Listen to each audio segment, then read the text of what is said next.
நீங்க லைஃப்ல இண்டிபெண்டா இருக்கீங்கன்னு சொல்றீங்களா? அப்ப இந்த வீடியோல நான் கேட்கிற கொஸ்டின்ஸ்க்கு ஆன்சர் பண்ணிட்டு நிஜமாவே நீங்க இண்டிபெண்டா இருக்கீங்களான்னு டிசைட் பண்ணுங்க. உங்களுக்கு பிடிச்ச மூவி ஒன்று ரிலீஸ் ஆகியிருக்கு. அந்த தியேட்டர்ல போய் பார்க்கணும்னு ரொம்ப ஆசைப்படுறீங்க. அப்ப ஃப்ரெண்ட்ஸ் யாராச்சும் கால் பண்ணி வரீங்களான்னு கேட்டதும் அவங்க வரலன்னு சொல்றாங்க. உடனே பிளானை கேன்சல் பண்ணி போகாம விட்டுருக்கீங்களா?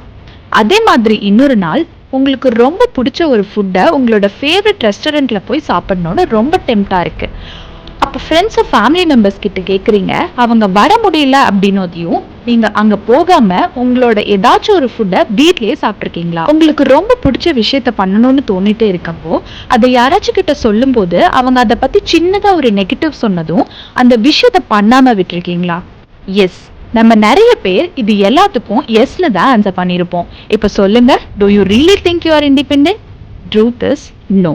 லைஃப்ல எல்லாருமே ஏதாச்சும் விஷயத்துக்கு இன்னொருத்தர் டிபெண்ட் பண்ணி தான் இருக்கோம்.